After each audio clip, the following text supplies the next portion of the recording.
Hello guys, अस्सलाम वालेकुम, नमस्ते, सत श्री अकाल। कैसे हैं आप सब लोग? आई होप आप ठीक हो और हमेशा ठीक रहो, मेरी यही दुआएं हैं। आज की वीडियो काफ़ी इंटरेस्टिंग होने वाली है। आज हम वीडियो मेजर गौरव की वीडियो लेकर आए हैं। इस वीडियो का टाइटल है major Gaurav Arya open eyes of every Pakistan. देखिए क्या कहते हैं इस वीडियो में। जिन्होंने हमारा चैनल सब्सक्राइब नहीं किया वो प्लीज़ सब्सक्राइब कर लें ताकि आपको ऐसी मोर रिएक्शन वीडियो मिल सके। चलिए स्टार्ट करते हैं।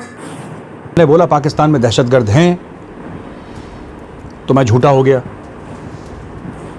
इमरान खान ने वही बात बोली कि 40,000 दहशतगर्द हैं पाकिस्तान के अंदर, वो स्टेट्समैन हो गया। पाकिस्तानी फौज एक बहुत बड़ा कब्जा ग्रुप है और इन्होंने सिर्फ कश्मीर पर कब्जा नहीं करा, इन्होंने डीएचए के जो प्लॉट्स हैं ये सब कब्जा ग्रुप्स हैं। पाकिस्तान में जो सबसे पॉश सोसाइटीज़ हैं वो कौन सी हैं? डिफेंस हाउसिंग की हैं। वो बड़े बड़े जर्नल, बड़े ब्यूरोक्रेट्स, बिजनेसमैन डीएचए में रहते हैं। फिर कहते हैं कि तुम लोगों ने मुक्ति बाहिनी ट्रेन करी। हाँ, करी थी, इंडियन आर्मी ने ट्रेन मुक्ति बाहिनी, रॉ ने करी थी ट्रेन मुक्ति बाहिनी। हमने हथियार पकड़ाए बंगालियों को, हमने सिखाया उनको, हमने सिखाया हथियार चलाना, हमने सिखाया कि ये जो टेलीफोन के तार हैं ये कैसे उड़ाने हैं, कैसे तार काटने हैं। हमने बोला कि बिजली के तार कैसे काटने हैं, रेल की पटरियाँ कैसे उड़ानी है बारूद से, ये हमने सिखाया। लेकिन जो जज्बात थे उसके पीछे वो हमने पैदा नहीं करे।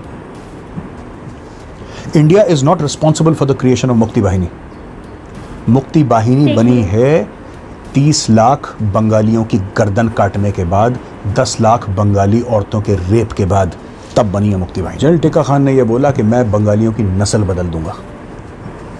Pakistani army officially ordered the rape of Bengali women. Hamoodur commission report में लिखा है, इट्स ऑन रिकॉर्ड।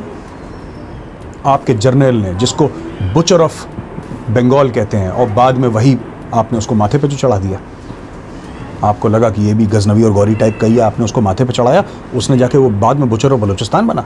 उस डीलर ने अपने दोस्त से बात करी कि मुझे इतना बड़ा ऑर्डर मिला है। वो दोस्त था रॉ का एजेंट। मैं पाकिस्तानियों को वाज़ेह तौर पे बता दूं कि आपकी फ़ौज का एक बंदा सियाचिन ग्लेशियर के 1 स्क्वायर फुट पे भी नहीं है। There is no Pakistan army on Siachen glacier, it is only the Indian army. ये नीचे है स्कर्दू में, ये उसी को सियाचिन मानते हैं, ये लाहौर को सियाचिन बोलते हैं इनकी। वो ब्रिगेडियर सीढ़ियाँ चढ़ते चढ़ते पाकिस्तान की रैंक्स की, एक दिन वो बन गया chief of army staff of Pakistan army. उस ब्रिगेडियर का नाम था ब्रिगेडियर परवेज़ मुशर्रफ। परवेज़ मुशर्रफ ने इसीलिए कारगिल की लड़ाई लड़ी क्योंकि वो चाहता था कि सियाचिन को आइसोलेट करें। बहुत एग्रेसिव प्लानिंग है उनकी, बहुत out of the box thinking है पाकिस्तानी आर्मी की, but they lack the will power to carry it forward, carry it through. ये लोग सोचते हैं T20 का मैच है। ओ भाई, जंग T20 नहीं होती, जंग टेस्ट मैच है। 5 दिन धूप में खड़ा होना पड़ता तब जाके वो जीते हार का फैसला हो। इमरान खान को बोल दिया बेवकूफ़ की तरह बेचारा, कि कभी किसी से जहाज़ मांगता है, जैसे ऊबर का ऐप होगा ना, जहाँ कभी वो सऊदी अरब का जहाज़ मांग लिया, कभी किसी का जहाज़ मांग लिया, यहाँ पे चला गया, वहाँ पे चला गया, इससे बात कर ली, होगा क्या?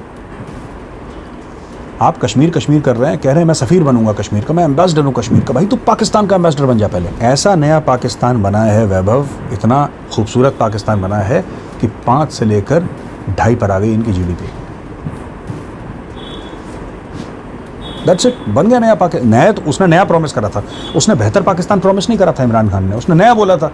भाई 5 से 2.5 पे आ गया, नया हो गया। आप भारत के बारे में झूठ बोलेंगे, आपको भारत से रिस्पॉन्स मिलेगा। आप झूठ बोलना बंद कर दीजिए, हम भी अपनी दुकान बंद कर देते हैं, क्या फ़र्क पड़ता है? आप यही तो कहते हैं ना कि नफरत की दुकान चलाते हो, तो हम अपनी दुकान बंद कर लेते हैं ना, मान लेते हैं आप कह रहे हैं दुकान है, आपने बोला साहब ठीक है, लो शटर डाउन कर दिया। और पाकिस्तानियों से एक आखिरी बात कहना चाहूँगा, you are watching defensive offence, I am major Gaurav Arya. Please don't forget to subscribe and press the bell icon. आप लोगों के लिए बहुत ज़रूरी एंटीबायोटिक डोज है ये, जो मैं हर हफ्ते आपको देता हूँ। Don't forget to subscribe.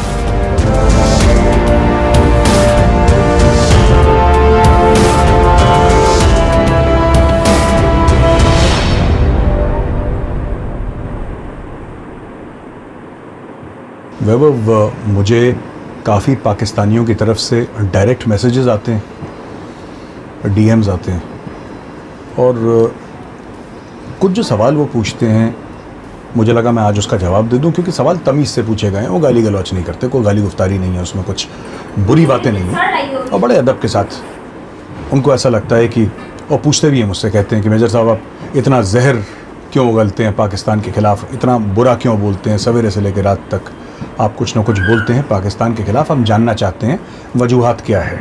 वैभव मैं इसलिए जवाब दे रहा हूँ क्योंकि उन्होंने तमीज़ से पूछा है, तो जाहिर सी बात है हमें भी तमीज़ से ही बात करनी चाहिए। मैं तमीज़ से बोलकर ही उनको समझाने की कोशिश करूँगा। अपना मौजू, मेरा पॉइंट ऑफ व्यू, मेरे तर्कश में बहुत तीर हैं और जिस तरीके से जिस ज़बान में सवाल पूछा जाए मैं वो कैपेबिलिटी रखता हूँ, मैं वो सलाहियत रखता हूँ कि उसी ज़बान में जवाब दूँ। तो आज मैं बड़े तमीज़ से, बड़े प्यार से उनको बताता हूँ। देखिए, जिसको आप कहते हैं ट्विटर पे जहर उगलना या फिर कहते हैं आप सोशल मीडिया पे उल्टा सीधा बोलना, मुझे पाकिस्तानी आवाम से कोई प्रॉब्लम नहीं है। मैं पहले भी कह चुका हूँ, मैं दोबारा बोल रहा हूँ, मुझे पाकिस्तानी आवाम से कोई प्रॉब्लम नहीं है, कोई परेशानी नहीं है। क्यों परेशानी नहीं है?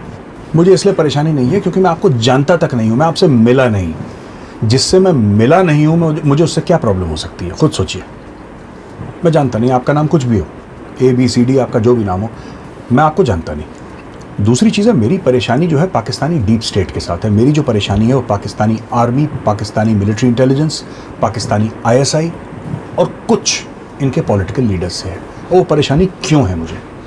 पाकिस्तान अपने मुल्क के अंदर जो मन चाहे करे, उसका खुद का मुल्क है और कम से कम हम ये मान के चलते हैं कि खुद मुख्तार है। हम मान लेते हैं कि खुद मुख्तार है। अब उनको बुरा लगेगा जब मैं बोलूँगा, लेकिन हम मान के चलते हैं कि खुद मुख्तार है, इंडिपेंडेंट कंट्री है। लेकिन ये बात ऑन रिकॉर्ड कहना बहुत ज़रूरी है कि ये जो जिसको कहते हैं कोट अनकोट जहर उगलना है, हमने शुरू नहीं करा था, हम जवाब दे रहे हैं और जवाब देने का हक सबको है। हम इसलिए जवाब दे रहे हैं क्योंकि सवाल पाकिस्तान ने पूछा था और पाकिस्तान ने सवाल सोशल मीडिया पे पूछा था, इसलिए जवाब भी सोशल मीडिया पे। आपने मेरा ट्विटर हैंडल देखा, आपने कभी उसमें कोई गाली गलौच नहीं देखी होगी, कभी कोई उल्टी सीधी बात नहीं देखी होगी। And I try to keep it fact base. मैं अपना व्यू देता हूँ क्योंकि मैं एक एनालिस्ट हूँ, तो जाहिर सी बात है मैं अपना व्यू दूंगा, लेकिन मैंने कभी किसी को गलत बात नहीं करी। कोई ये नहीं कह सकता कि साहब हमारी फैमिलीज़ भी हैं ट्विटर पे और आपने उल्टी सीधी बात कर दी, लेडीज़ भी हैं, बच्चे भी हैं, ऐसा कुछ नहीं है।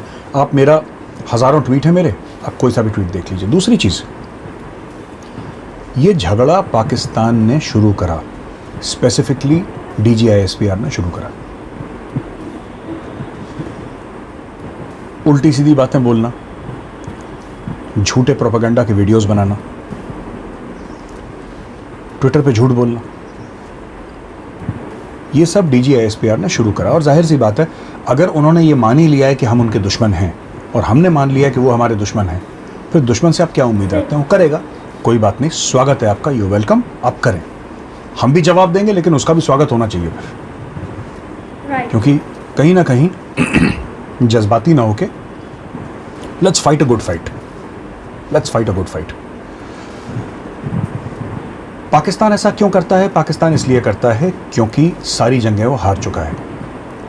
अभी यौम दिफा और पता नहीं कौन कौन से दिन पाकिस्तान में मनाते हैं। मैं 2-3 मिनट में इन पूरे जो भी जितने भी यौम हैं इनके, मैं आपको बता दूं इनकी सच्चाई क्या है।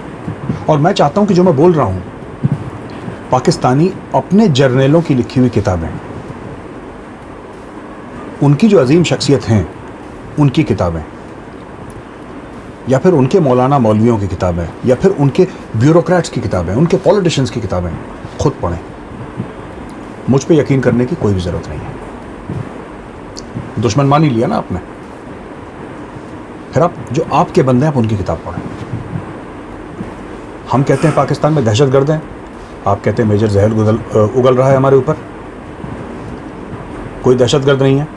एक हफ्ते के बाद इमरान खान कहता है 40,000 दहशतगर्द है। भाई मैं क्या बोल रहा था? मैं तो यही बोल रहा था। मैंने बोला पाकिस्तान में दहशतगर्द हैं तो मैं झूठा हो गया। इमरान खान ने वही बात बोली कि 40,000 दहशतगर्द हैं पाकिस्तान के अंदर, वो स्टेट्समैन हो गया। तो देखिए, आपके कॉल फेल में फ़र्क नहीं होना चाहिए। ये मुनाफकत गलत चीज़ है। जो सच है वो सच है, झूठ है झूठ है। 1947 की बात लेते हैं हम। 1947 में पाकिस्तानी ये कहते हैं कि हमने कश्मीर हथिया लिया। आई एम सॉरी, ये फिर इनको झूठ पढ़ाया गया है। ये इनका सब्जेक्ट होता है पाकिस्तान स्टडीज़, जिसमें कि पूरा का पूरा मतलब जिसको कहते हैं ब्लैक बोर्ड साफ कर दिया पाकिस्तान का। 1947 में जब पाकिस्तानी कबाइलियों ने और पाकिस्तानी फ़ौज ने कश्मीर पे अटैक करा था, उस वक्त जो कश्मीर का महाराजा था उसने इंस्ट्रूमेंट ऑफ एक्सेशन साइन नहीं करा था। यानी कि टेक्निकली स्पीकिंग, जब पाकिस्तानी फ़ौज और पाकिस्तानी कबाइली कश्मीर में घुसे, कश्मीर उस वक्त ना भारत का हिस्सा था ना पाकिस्तान का हिस्सा था। जितने भी 550-600 प्रिंसली स्टेट्स थे भारत में, उन सबको चॉइस दी थी ना कि आपको इंडिपेंडेंट रहना है, कि आपको भारत का हिस्सा रहना है, कि पाकिस्तान का हिस्सा रहना है। सब लोगों ने अपनी चॉइस दी। जब सब लोगों ने अपनी चॉइस दी तो कश्मीर को भी चॉइस देनी थी। कश्मीर का जो महाराजा था जम्मू एंड कश्मीर का, उसने डिले करा मामला। जब उसने डिले करा तो उसके बाद पाकिस्तानियों ने उसका फ़ायदा उठाया, पाकिस्तान ने अटैक करा।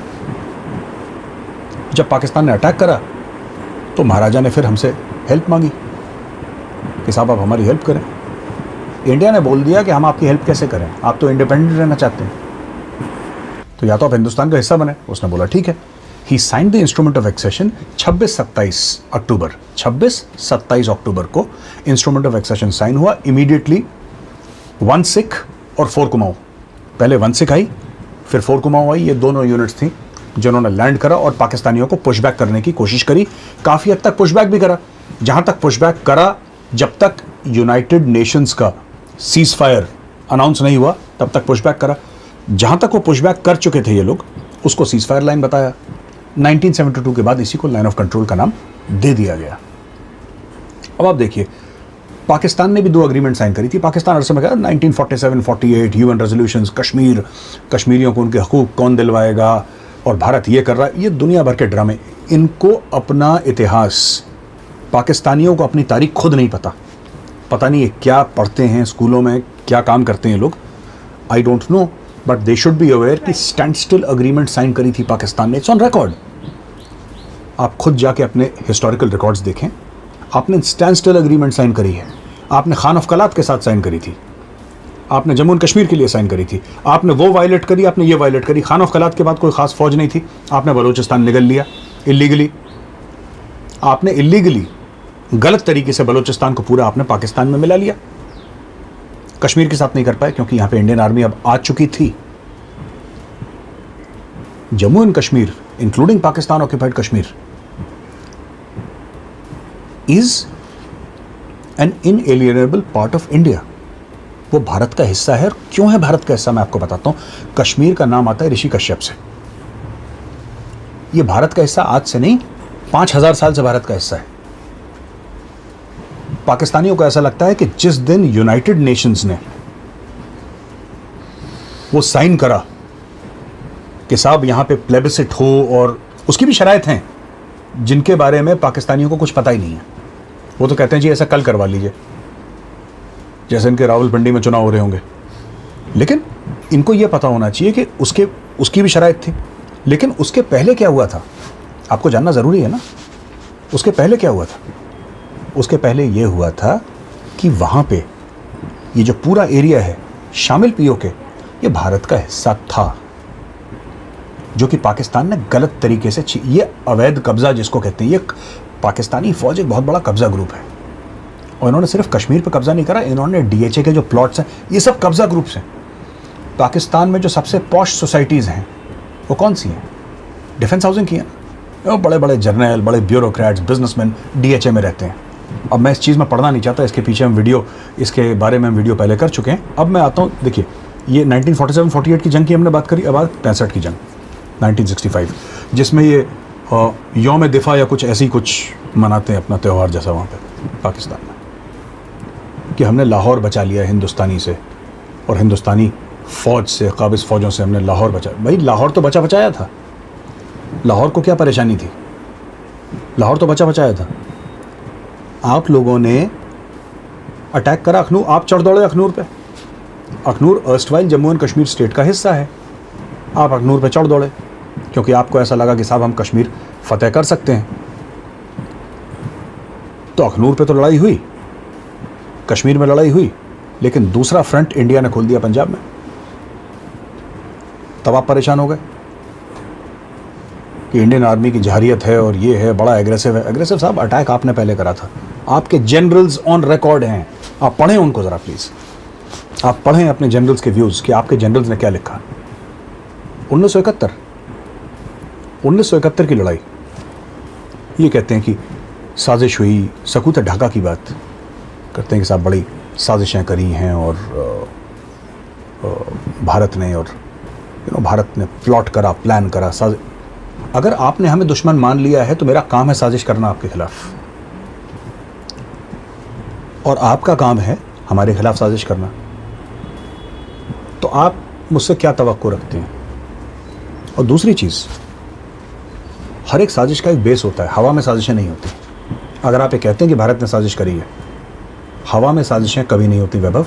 साजिशें, जो साजिश होती है ना, उसकी जड़ें बहुत गहरी होती हैं। आपने 47, 48, 49 में ही शुरू कर दिया था कि उर्दू को हम एक लैंग्वेज बनाएंगे जो सारे पाकिस्तान में उर्दू बोलता कौन है?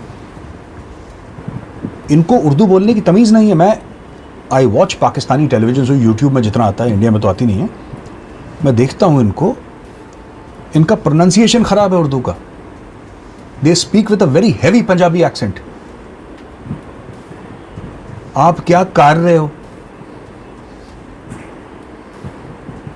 मिर्जा गालिब अपनी कब्र के अंदर, he would be turning in his grave अगर इन्होंने जो पंजाबियाइज्ड उर्दू कभी सुन ले। वो मीर तकी मीर है, हाली है, ये सब कुछ थे जो बच गए इनसे। Who were Punjabis, Pakistani Punjabis, and I hold them in very high esteem, especially Faiz Ahmed Faiz Sahab. उनको कौन भूल सकता है? उससे बड़ा शायर मुझे नहीं लगता कि उर्दू ने पैदा करा है। शामिल अल्लामा इकबाल, शामिल मिर्ज़ा गालिब, फैज़ अहमद फैज़ से बड़ा कोई शायर नहीं है मेरे नज़दीक। लेकिन वो एक्सेप्शन है। इन्होंने तो उर्दू का हलवा बना दिया। इनको आती नहीं उर्दू बोलने। अब इन्होंने ज़बरदस्ती, अब आपने मसलत कर दी ना पूरे देश के ऊपर, आपने मुल्क के ऊपर, आपने बोल दिया ना कि आप उर्दू ही बोलेंगे। तो फिर आपने पहले सिंधी को उर्दू सिखाई जिसको आती नहीं थी कभी बोलनी। आपने पश्तून को बोला कि तुम भी उर्दू बोलो। पश्तून, वो बेचारा पश्तो बोलता है। बलोच को आपने सिखा दी। और सबसे बड़ी कॉमेडी, आपने पंजाबी को उर्दू सिखा दी, चलो उसमें भी बोल दी। उर्दू लैंग्वेज किसकी थी? महाजर्स की थी। वो इंडिया से लेकर गए थे वहाँ पे। अब पाकिस्तान लेकर गए वो लैंग्वेज, वहाँ पे उन्होंने लैंग्वेज बसाई, क्योंकि महाजर तो रीढ़ की हड्डी थे पाकिस्तान के। ये बाकी लोग जाहिल थे, इनको पता नहीं था। महाजिर थे जिन्होंने, who were the backbone of the bureaucracy of the economy. पढ़े लिखे लोग थे ना महाजिर जो इंडिया से गए थे। इनको तो पता नहीं था कुछ। ये वडेरे और ये इसी में लगे रहे लोग, ज़मींदारी में। They did not have so many professionals. इस सारे तो यहाँ से गए। अब क्या हुआ कि इन्होंने ईस्ट पाकिस्तान, जो कि अब बांग्लादेश है, ईस्ट पाकिस्तान में बोला कि साहब ये भी उर्दू बोलेंगे।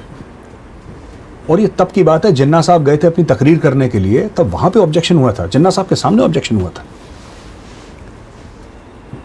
इन्होंने सोहरवर्दी को जेल में डाल दिया।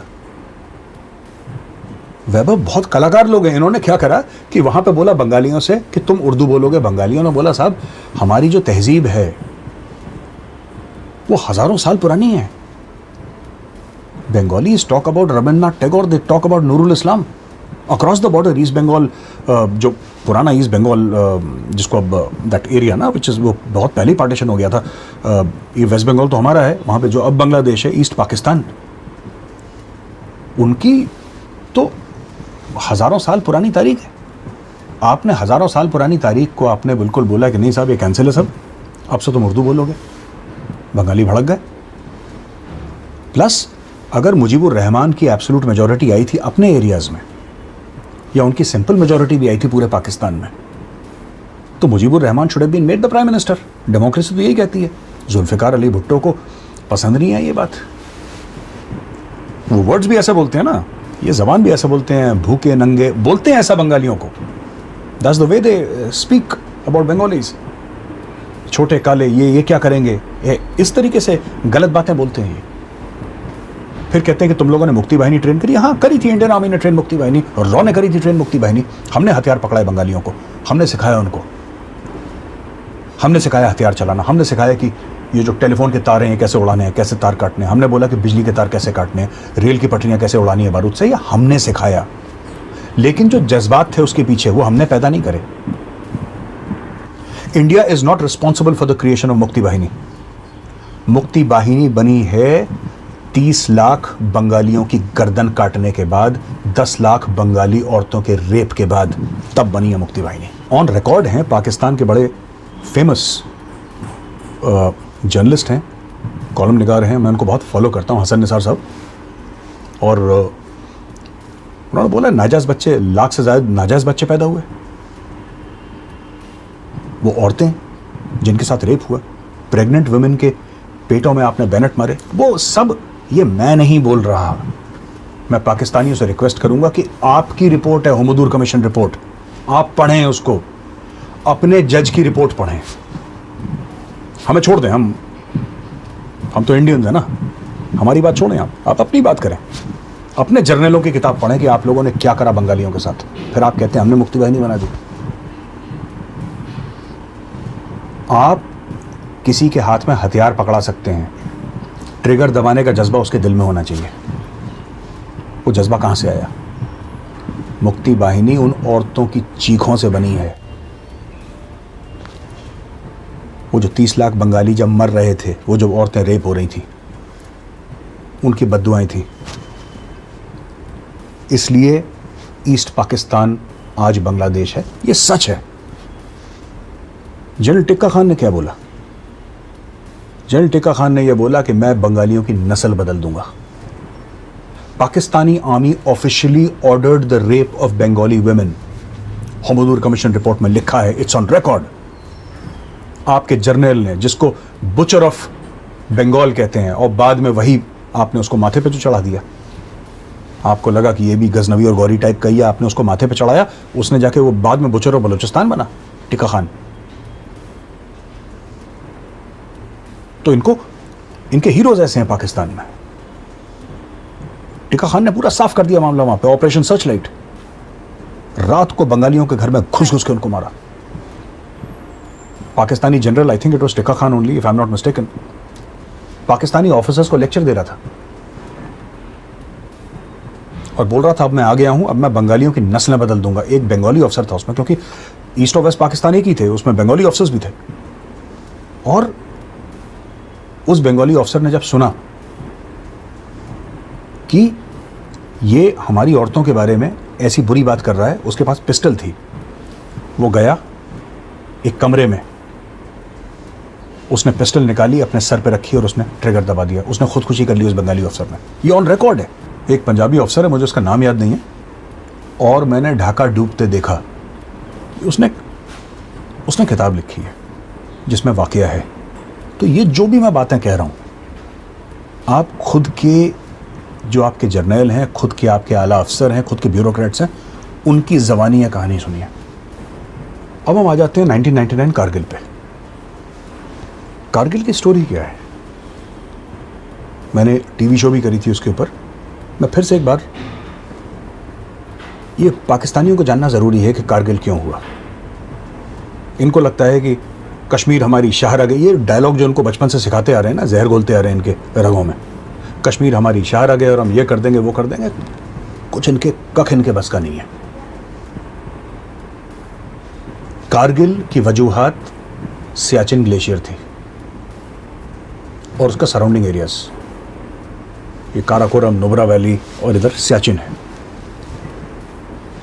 जब 1984 में इंडियन आर्मी सियाचिन गई और वहां पे तिरंगा लगाया, तो एक यंग ऑफिसर था कुमाऊं रेजिमेंट का, मेरी रेजिमेंट का। उस ऑफिसर का नाम था captain Sanjay Kulkarni. That officer later became lieutenant general Sanjay Kulkarni. He was director general infantry as a war hero, और बड़ा शेरदिल अफसर। At a young age, he went to Siachen. He took over Siachen. एक उनको बोला था कि तुम रेडियो साइलेंस मत तोड़ना। रेडियो साइलेंस मत तोड़ना यानी कि रेडियो पे बात मत करना, क्योंकि पाकिस्तानी सुनेंगे, उनको पता लग जाएगा। पाकिस्तानियों को ऑलरेडी प्लान था सियाचिन कैप्चर करने का, उस पर मैं थोड़ी देर के बाद आऊंगा। रेडियो साइलेंस क्यों तोड़ा कैप्टन संजय कुलकर्णी ने? क्योंकि एक जवान था जिसकी तबीयत बहुत ज़्यादा खराब हो गई थी और उनको ये लग रहा था कि जवान मर जाएगा, जिंदा नहीं रहेगा ये। उन्होंने मजबूरी में रेडियो साइलेंस तोड़ा। तब पाकिस्तानियों को पता लगा कि इंडियन आर्मी सियाचिन में आ चुकी है और सियाचिन कैप्चर हो चुका है। इंडिया को कैसे पता लगा कि पाकिस्तान सियाचिन में आने वाली है? क्योंकि पाकिस्तान ने 2 या 2,500 एक्सट्रीम कोल्ड वेदर की क्लोथिंग और इक्विपमेंट का ऑर्डर दिया था एक लंदन के डीलर को, बिना उससे यह पूछे कि तुम और किसको सप्लाई करते हो। सच्ची बात तो यह है कि वो इंडिया को भी सप्लाई करता था। उस डीलर ने अपने दोस्त से बात करी कि मुझे इतना बड़ा ऑर्डर मिला है। वो दोस्त था रॉ का एजेंट। उसने आर्मी हेडक्वार्टर फ़ोन करा या इंडिया फ़ोन करा होगा उसने और बताया होगा कि साहब ये स्टोरी है, मुझे नहीं पता इसका मतलब क्या है, पर मेरे पास इन्फॉर्मेशन आई है कि पाकिस्तान ने एक बहुत बड़ा ऑर्डर दिया है एक्सट्रीम विंटर क्लोथिंग का। तब इंडिया को पता लगा हो ना हो ये सियाचिन के ऊपर कब्जा करने की बात कर रहे हैं। तब वहाँ पे हमने मूव करी यूनिट्स, और वो यूनिट्स वहाँ पे गई और पहले टीम लेकर गए थे, first person to hoist the tricolour Belafondla पे, that is captain Sanjay Kulkarni, later lieutenant general. मेरी रेजिमेंट क्या हुआ, अब पाकिस्तान ने वापस अटैक करना शुरू करा, काउंटर अटैक। फिर बाना पोस्ट की कहानी हुई, जो कायद-ए-आज़म पोस्ट थी, कायद पोस्ट थी, वो बाना पोस्ट बनी, जिस पे सूबेदार बाना सिंह ने अटैक करा और अटैक लीड करा, परमवीर चक्र मिला उनको। वहां पे झोंक दिया पाकिस्तानियों ने फौजी कि किसी भी तरीके से भारत को सियाचिन से फेंको। एक बार इंडियन आर्मी बैठ गई तो अब तो 84 से लेकर अभी हम अब तक हैं, तो आप समझ लीजिए कितने साल हो गए इतने। इंडियन आर्मी वहां से हटी नहीं, और आज की तारीख में एक पाकिस्तान की ब्रिगेड है जिसको पाकिस्तान कहता है सियाचिन ब्रिगेड।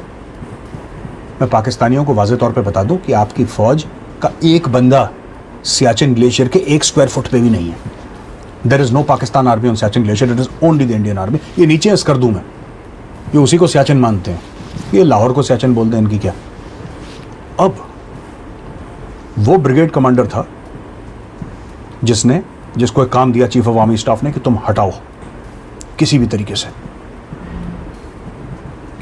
से भारतीय सेना को, इंडियन आर्मी को हटाओ सियाचिन से। उसने बंदे झोंक दिए अपने, और कई 100 पाकिस्तानी उसने सोल्जर्स मरवा दिए, लेकिन सियाचिन हमारे हाथ से नहीं ले पाया। उसने बेनजीर भुट्टो को एक प्रपोजल दिया कि हमें कारगिल पे अटैक करना चाहिए, क्योंकि कारगिल से रास्ता जाता है हाईवे 1 अल्फा सियाचिन। हम इनकी सप्लाई लाइन काट देंगे, वो भूखे मर जाएंगे सियाचिन में, इंडियन सोल्जर्स और ऑफिसर्स भूखे मर जाएंगे, फिर हम पैदल चलते चलते we will walk over and mop off the dead bodies करके एक बड़ा रोमांटिक सा इन्होंने प्रपोजल बनाया। बेनजीर भुट्टो ने शूट डाउन कर दिया। बेनजीर भुट्टो ने बोला ऐसी बेवकूफ़ी मत करो, इंसान के बच्चे बनो, डोंट डू दिस। वो ब्रिगेडियर अब तक जनरल बन चुका था। फिर उस ब्रिगेडियर ने एक बार और, जब वो डीजी मिलिट्री ऑपरेशंस बना, डीजीएमओ, उसने फिर कोशिश करी, फिर प्रपोजल दिया, फिर ये प्रपोजल शूट डाउन हो गया। लेकिन एक दिन वो ब्रिगेडियर सीढ़ियां चढ़ते चढ़ते पाकिस्तान की रैंक्स की, एक दिन वो बन गया chief of army staff of Pakistan army. उस ब्रिगेडियर का नाम था ब्रिगेडियर परवेज मुशर्रफ। परवेज मुशर्रफ ने इसीलिए कारगिल की लड़ाई लड़ी, क्योंकि वो चाहता था कि सियाचिन को आइसोलेट करें। लेकिन वो भूल गया था थॉइस एयरबेस है वहां पे, और रास्ते हैं, आपको कारगिल से जाने की जरूरत ही नहीं है। मैं सियाचिन गया हूं, you don't need to go to Kargil, Kargil एक तरफ है। आप खरदुंगला से नीचे, सीधा नीचे, आप खरदुंगला से नीचे आइए, यू कैन रीच सियाचिन। 5-6 घंटे में आप सियाचिन पहुंच जाते हैं। मैं बेस कैंप की बात कर रहा हूं। तो फिर आप क्या कट ऑफ कर रहे हैं? ये इन्होंने as usual, Pakistani planning is very aggressive. Pakistani army की जो प्लानिंग है ना, मैं 30 सेकंड में ये भी बता दूं वैभव, बहुत एग्रेसिव प्लानिंग है उनकी, बहुत out of the box thinking है पाकिस्तानी आर्मी की। But they lack the will power to carry it forward, carry it through. ये लोग सोचते हैं T20 का मैच है। ओ भाई, जंग T20 नहीं होती, जंग टेस्ट मैच है। 5 दिन धूप में खड़ा होना पड़ता है, तब जाके वो जीत या हार का फैसला होता है। बड़ी ऑडेशियस इनकी प्लानिंग है, ये कर दो, यहाँ से ये आ जाएगा, ये वो होता जाता कुछ नहीं, क्योंकि they don't have the, either they don't have the depth और they don't have the maturity. ये बार बार ये गलती करते हैं। तो ये इनकी हार है 1999 में। इन्होंने क्या हासिल करा कारगिल में? आपको हासिल क्या हुआ कारगिल से? आप ये एक बात सोच के बताए ना कोई पाकिस्तानी, आपको हासिल क्या हुआ? आपने अटैक करा, नवाज शरीफ को जाना पड़ा, बिल क्लिंटन से मिलना पड़ा, आपकी फौजियों की लाशें तो हमने गाड़ी हैं फौजियों के, there are pictures available on the internet, आप देखें। आपको क्या हासिल हुआ अपने इंदे मरवा के? आपने इतने बंदे अपने मरवा दिए, आपको क्या हासिल हुआ? आपके जनरल्स ऑन रिकॉर्ड हैं कि आपके 1000 से ज़्यादा लोग मारे गए वहाँ पे। 1000 से ज़्यादा जाने गई क्यों? पाकिस्तानी जानों की बात कर रहा हूँ। हमारे तो 527 वीरगति को प्राप्त हुए हमारे। पाकिस्तानी कहते हैं सर कि हमारे, क्यों? इसलिए पाकिस्तान को ये पता लग गया कि वो कन्वेंशनल वॉर भारत के साथ जीत नहीं सकता, इट कैनॉट बी डन। इसीलिए वो आसिफ गफूर साहब ये कहते रहते we'll give you a surprise. हम तो वेट कर रहे हैं सरप्राइज का, अभी तक तो किसी ने कोई सरप्राइज दिया नहीं हमें, ना मुझे आगे कोई उम्मीद है कोई सरप्राइज देंगे। पाकिस्तानी बड़े खुश हैं अपनी फौज से, इनकी पूरी फौज सिर्फ ट्विटर पे है। ट्विटर के अलावा, फेसबुक के अलावा इनकी फौज के कुछ बस का नहीं है। इमरान खान को बोल दिया बेवकूफ़ की तरह बेचारा हो कि कभी किसी से जहाज़ मांगता है, जैसे ऊबर का ऐप होगा ना, जहाँ कभी वो सऊदी अरब का जहाज़ मांग लिया, कभी किसी का जहाज़ मांग लिया, यहाँ पे चला गया, वहाँ पे चला गया, इससे बात कर ली, होगा क्या? आप कश्मीर कश्मीर कर रहे हैं, कह रहे हैं मैं सफ़ीर बनूंगा कश्मीर का, मैं एम्बेसडर हूँ कश्मीर का। भाई तो पाकिस्तान का एम्बेसडर बन जा पहले। ये कहते हैं मुझे सफ़ीर बनना है कश्मीर का। कश्मीर कॉज जिसको आप मानते हैं, कश्मीर कॉज, मसला है कश्मीर, जितना पाकिस्तानी फौज ने और पाकिस्तानी डीप स्टेट ने उसको हार्म करा है, अगर ऐसी कोई कॉज है तो इट इज़ अनफैथमेबल। इन लोगों ने, देखिए वैभव, सीधी सी बात है, अगर मैं हूं, ठीक है, और मैं कुछ बात बोलता हूं और मेरे सपोर्ट में एक चोर आता है, मेरी बात सही हो या गलत हो बात की बात है, अलहदा बात है। मेरे अगर सपोर्ट में कोई चोर आता है तो दुनिया समझेंगे ना चोर का दोस्त चोर है, that is the normal impression. मैं कह रहा हूं कश्मीर का मसला पॉलिटिकल हो, मिलिट्री हो, कुछ भी हो, पाकिस्तान की दखलंदाजी के बाद वो बिल्कुल मसला खराब हो गया, क्योंकि पाकिस्तान की खुद क्रेडिबिलिटी नहीं है। अरे एक ऐसा मुल्क कश्मीर की बात कर रहा है जिसने अपने वजीर आजम को हैंग करा हो, एक को असैसिनेट करा हो, पहले वाले को गोली मारी हो, 4 बार आपके यहां मिलिट्री कूज हो, ये तो बनाना रिपब्लिक है। आपकी क्रेडिबिलिटी क्या है भाई दुनिया के सामने? जब आप कहते हैं मैं पाकिस्तान से हूं, लोग आपको किस नजर से देखते हैं, उनका पॉइंट ऑफ व्यू क्या है जब वो आपसे बात करते हैं? तो every Pakistani is an ambassador of Pakistan, like every Indian is an ambassador of India. हमारी तो अच्छी बातें बुरी बातें हम ओन करते हैं, ये ओन नहीं करते। अब देखिए अंदरूनी मसला है पाकिस्तान का, हमें को कहने की जरूरत है नहीं इसमें, लेकिन फिर भी बता देता हूं, 16% इनका एसेंशियल फूड आइटम्स का इनका इन्फ्लेशन है पाकिस्तान में। अफगानिस्तान का 8 है, इंडिया का 3 और बांग्लादेश का आई थिंक 6 और something like that. Essential food items का इन्फ्लेशन है। यू नो, मोर देन 10 और 12 लाख पीपल पिछले साल भर में अनएम्प्लॉयमेंट का शिकार है पाकिस्तान में, क्योंकि सिर्फ 20 करोड़ की आबादी है उनकी, 20 तो 10-12 lakh is a big figure for them, right? 88 lakh people have again gone below the poverty. See, गरीब हिंदुस्तान में भी हैं, पर आपको हर साल इंप्रूवमेंट दिखानी है ना, आपको हर साल बोलना है कि साहब ठीक है हमारे बड़े सारे बंदे गरीब हैं, लेकिन एवरी ईयर हमारे इतने हजार बंदे या इतने लाख लोग जो हैं हमारे शहरी, वो पॉवर्टी के बाहर आ गए हैं। ये दिखाता है कि कंट्री कितनी सीरियस है। पाकिस्तान नेगेटिव में जा रहा है, इनको कश्मीर की पड़ी, और हमारे लिए अच्छी बात है वैभव, ये कश्मीर कश्मीर करो, तभी तो जाहिल रहेंगे ये लोग। पाकिस्तान का प्राइम मिनिस्टर खड़े होकर बोलता है मैं कश्मीर का एम्बेसडर हूं। भाई साहब आपको वोट किसने दिया था? आपको पाकिस्तानियों ने वोट दिया था। आप पाकिस्तानियों की बात ही नहीं, जिन लोगों ने आप, जो आपकी कॉन्स्टिट्यूंसी है, जिनके लिए आपने बोला, आपने क्या ये बोला था कि नया कश्मीर बनाएंगे? आपने तो ये बोला था ना नया पाकिस्तान बनाएंगे। बन गया नया पाकिस्तान आपका? तो बन भी नहीं सकता, सारा झूठ पे है ना मामला। आपने लोगों को चूरन खिला दिया। ऐसा नया पाकिस्तान बनाया है वैभव, इतना खूबसूरत पाकिस्तान बनाया है कि 5 से लेकर 2.5 पर आ गई इनकी जीडीपी। दैट्स इट, बन गया नया पाकिस्तान। नया तो उसने नया प्रॉमिस करा था, उसने बेहतर पाकिस्तान प्रॉमिस नहीं करा था इमरान खान ने, उसने नया बोला था भाई 5 से 2.5 पे आ गया, नया हो गया। तो आपने देखा ही नहीं ऐसा। अब देखिए वापस आता हूं उन लोगों से जो मुझसे कहते हैं सोशल मीडिया पे कि साहब आप जो कहते हैं ना कि मेजर साहब जहर, क्यों इतना जहर? फिर कहता हूं शुरुआत कहां से हुई थी। आपने सवाल पूछा, हमने जवाब दिया, हमने जवाब दिया, फिर आपने बोला कि साहब आप जवाब इतना जोर से क्यों देते हैं? तो ऐसा नहीं हो सकता। आप भारत के बारे में झूठ बोलेंगे, आपको भारत से रिस्पॉन्स मिलेगा। आप झूठ बोलना बंद कर दीजिए, हम भी अपनी दुकान बंद कर देते हैं, क्या फर्क पड़ता है? आप यही तो कहते हैं ना कि नफरत की दुकान चलाते हो, तो हम अपनी दुकान बंद कर लेते हैं ना। मान लेते हैं आप कह रहे हैं दुकान है, आपने बोला साहब ठीक है, लो शटर डाउन कर दिया, कल से मोहब्बतों की बात करते हैं। लेकिन दहशतगर्द कौन भेज रहा है भारत में? लश्कर तैयबा, जैश ए मोहम्मद, हिजबुल मुजाहिदीन, हरकतुल अंसार, इन सब के चीफ कौन हैं? हाफिज सईद कश्मीरी तो नहीं है? हाफिज सईद पंजाबी है ना? मौलाना मसूद अजहर पंजाबी है, पाकिस्तानी पंजाबी, पाकिस्तानी पासपोर्ट्स हैं इनके पास। फिर आप मुझसे कहते हैं कि मैं नफरत की दुकान चला रहा हूं। वहां पे इलेक्शन वो लड़ रहा है हाफिज सईद, तो खुद थोड़ा सोचें कि आप क्या बात कर रहे हैं। और ये देखिए, आप सवाल पूछते रहेंगे, यहां से जवाब आता रहेगा, साफ सीधी बात है, ठीक है। आप ये सोच रहे हैं कि आप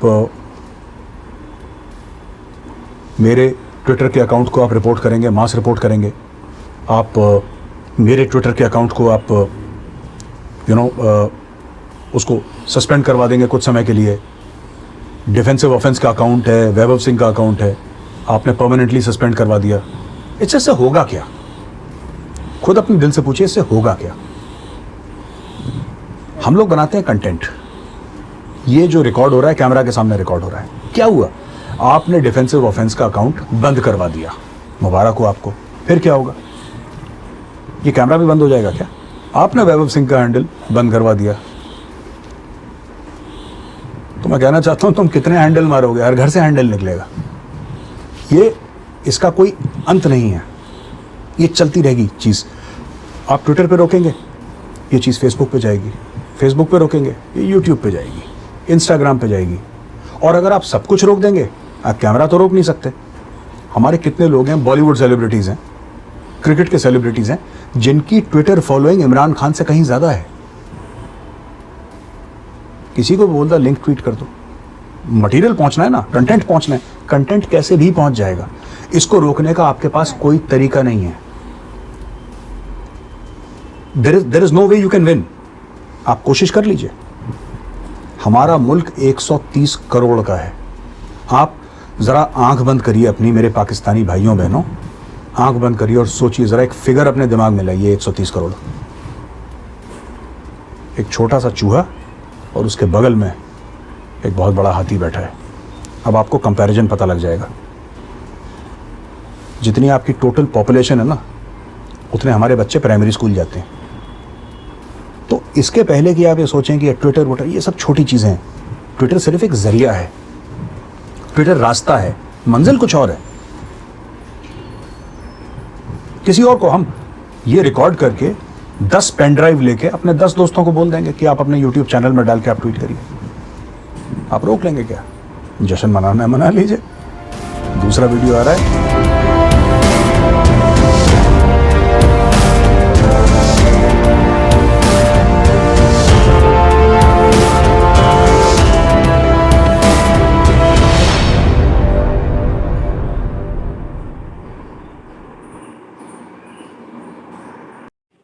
सो गाइज़, ये थी वीडियो। एक बात बहुत क्लियर है, जानते हम भी इतिहास है, लेकिन जब हम वीडियोस देखते हैं, जो लोग आर्मी के हैं, जो उनके अंदर जाके एक एक चीज़ समझते हैं, आम इंडियंस को नहीं पता। हमें क्या पता था, क्या ऑर्डर्स आए थे, कितने बंगाली मुस्लिम को मारा था या रेप करा था, किसे पता था?